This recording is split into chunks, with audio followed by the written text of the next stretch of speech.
Music by Akshat Singh.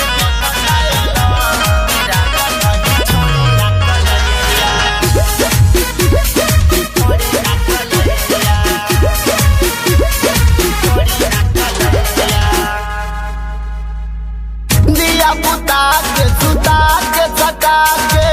दिहल तू भीतरी दर्द हो भीड़ जनी सती राजा दूरे है तनी हटी काहे कर तानी मजबूर हो पाजा में दरी जनी नहीं कुछ करी राजा तनिका से करी मोर फिकर राजा हमार छोड़ी ना कलैया मीठे मीठे बताता कमर राजा तनी छोड़ी ना कलैया मीठे मीठे बताता अलंग राजा तनी छोड़ी ना कलैया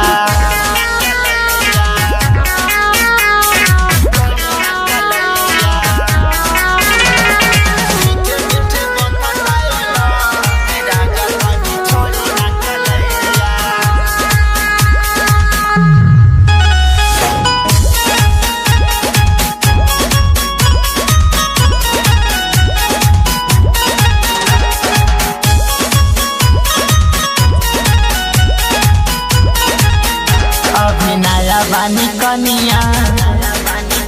तनी बुझी परेशानिया नया चढ़ल जवानी तू कैला माना मानिया अभी नया बानी कनिया तनी बुझी परेशानिया नया चढ़ल जवानी माना मानिया पातर कमर जनी करी नहीं जोर राजा दर्द से होके लागी सोरे राजा मोरा छोड़ा ना कलैया मीठे मीठे बथता कमर राजा मोरा छोड़ा ना कलैया मीठे मीठे बथता कमर राजा मोरा छोड़ी ना कलैया छोड़ी ना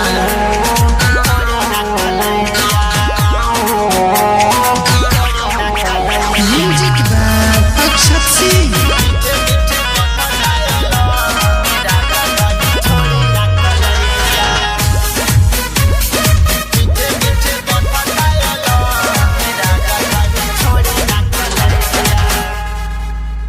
नस दिहल गोराई खाली देह सुघुराई ढक दिहल लोटाई दिल पिया हो डोवाई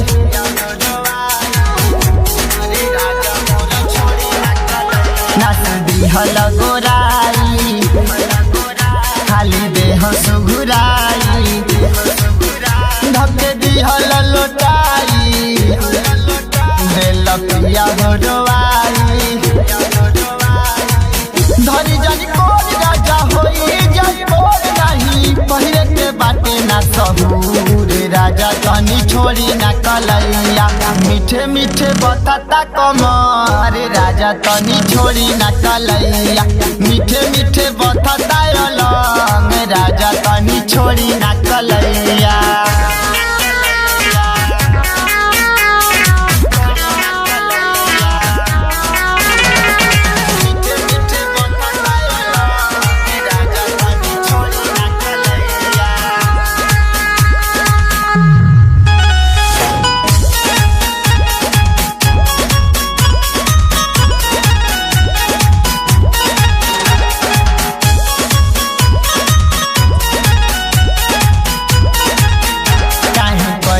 तुआदा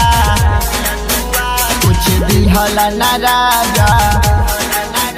रात लिहल तुमाजा अभी घाव बाबे ताजा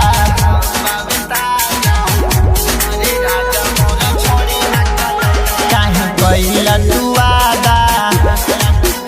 कुछ दिहल न राजा रात लिहल तुमाजा अभी घाव बाबे ताजा राही पर में प्याज पवन पर वाला छोरी संदीप से करी हाथ जोर राजा तनी छोड़ी ना कलैया मीठे मीठे बताता कमर राजा तनी छोड़ी ना कलैया मीठे मीठे